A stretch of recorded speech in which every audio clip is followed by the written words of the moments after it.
Ground and pound. It sounds cool. It's used in the MMA world, and it could get you in trouble with the police and attorneys. And we're going to talk about why ground and pound may not be your best self-defense technique or strategy, because we want you not only to win the fight with an attacker and get home safely, but we want you to stay out of trouble with the law as well. That's what we're going to talk about this morning on Coffee with Alain. Got a cup here with Mickey and Minnie dressed for the Halloween season. Seemed appropriate because Halloween is coming up soon. Hope everybody's enjoying the festivities with the parties and things that go on in this season. Before I get on to ground and pound, had a question by email this morning that I responded to, but I'll put it out here as well. Somebody wrote to me and asked me about my Hopkido Cane DVDs. And I had to explain that right now, DVD fulfillment, they shut down in Amazon. That's who I was using for fulfillment. And if Amazon's stopping, there's a reason. And so I didn't go out and fulfill those with another DVD fulfillment company and then have to send them to Amazon to sell them there and so forth. I put them on an online platform. Online platform I learned about from a friend, Wim Demir, who also had Paladin DVDs on there. But Pivot Share went out of business in August. Now what I am doing is all of my DVDs, I am chopping them up into lessons, and I am building some online courses with the material from the DVDs as well as filming new material. So the course might have footage of me 20 years ago with Hapkido Hoshinsul, more than 20 years ago actually, that I did with Paladin Press, and some of my early Paladin Press videos. It will have footage from my Ike Productions videos, which were 10 years ago or so, and it will have new footage. So you'll see me at various ages, but teaching things to help you stay safe and defend yourself if you have to. And those courses will be available in 2024.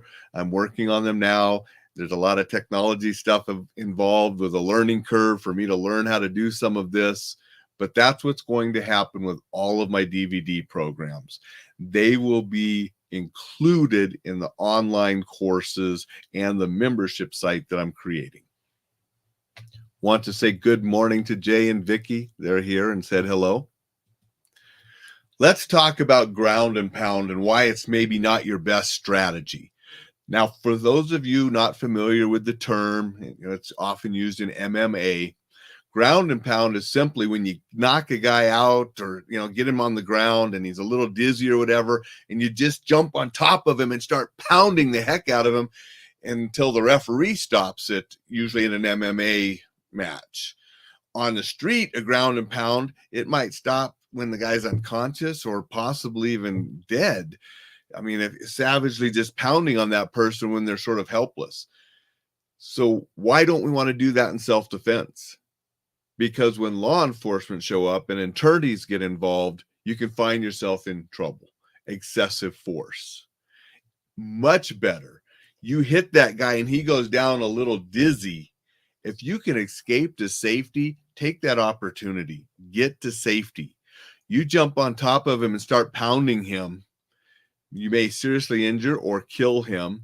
And even if he's not seriously injured or killed, a prosecutor can then start talking, he's practicing the ground and pound, where he was just out of control, brutally pounding on the person and so forth. And that can find you in hot water. So escaping at whatever opportunity you have, or restraining and controlling the person if you can. Obviously, if there are multiple people, you're not going to be doing the restraint and control. You're going to be escaping. But when you neutralize the threat and then stop the violence, that can keep you out of trouble.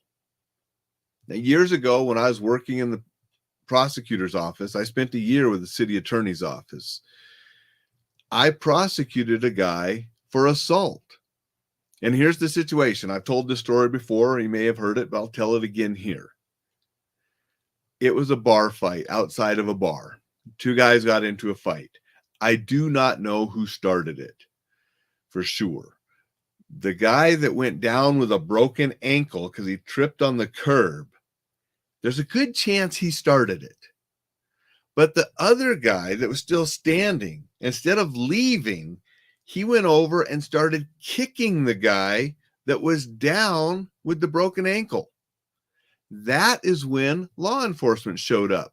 So the only thing the police saw was this guy kicking the guy on the ground.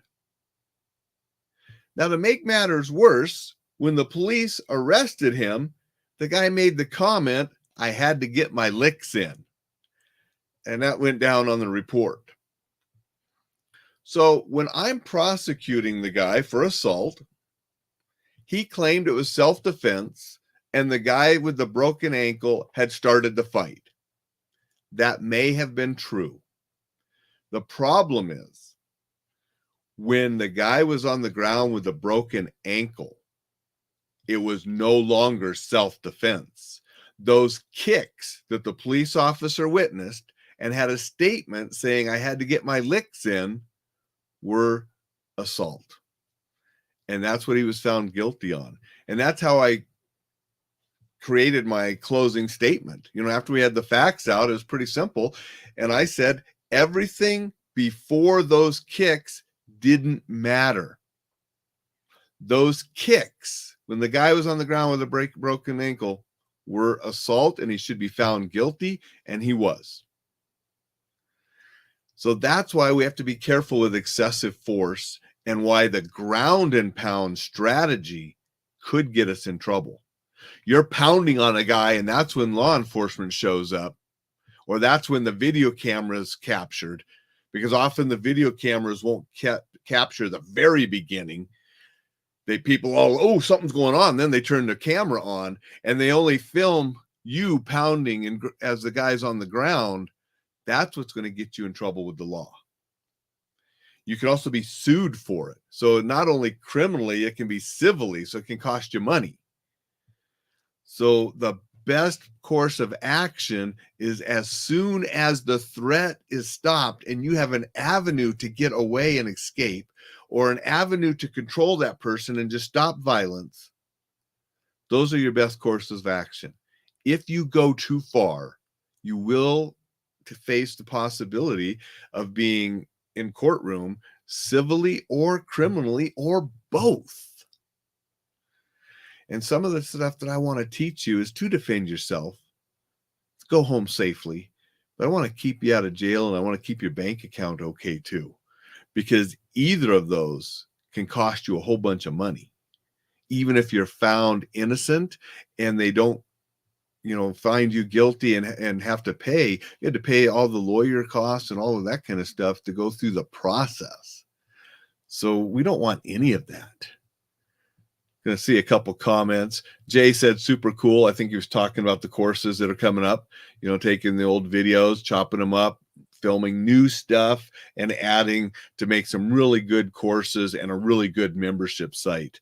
That's what I'm working on. It's just taking longer than I wanted because there's a big learning curve learning the platforms and such to make it the way I want it. And Jay says about the cane stuff. So yes, going to have that cane stuff in an online course. I'm working on that stuff now. Dixon's here. Good morning, Dixon. Dixon says, knowing anatomy is key. No ground and pound. Smack the brachial plexus, and you should have plenty of time to flee or deal with multiple attackers. Exactly, and that's what we want to do. We want to stun and go. We don't want to seriously hurt and kill someone unless it's justified. And we have to be very careful that we don't go excessive force. A regular fist fight, like the one where I prosecuted, that was found excessive. You have an active shooter situation and a guy coming through killing people, and you take a fire extinguisher and you smash him in the head and it kills him. That's not excessive force if he was killing other people. And so we have to look at the situation, and we can only use the amount of force that's justified to stop the violence and then keep yourself safe. We can't go beyond that. So I just wanted to share that this morning because, it's an important lesson. And I want to make sure that I can help people on the different aspects of staying safe. Fortunately, I have a background starting with martial arts in the 80s in the military and security and training and teaching. But I also have a background as a lawyer. I graduated law school, passed the bar, worked as a prosecutor for a year.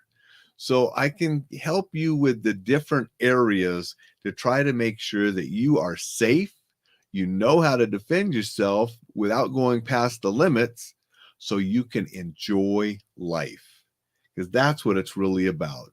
So much out there to enjoy, and I want to help you do it, and I want to help you do it safely, and I want to help you be prepared. Thank you for being here. If you haven't signed up for that newsletter, go do that at enjoylifesafely.com. You'll get updates about things going on and a lot of practical advice on staying safe, enjoying life, and being exceptional. Go out, make it a tremendous Thursday, and we will see you tomorrow.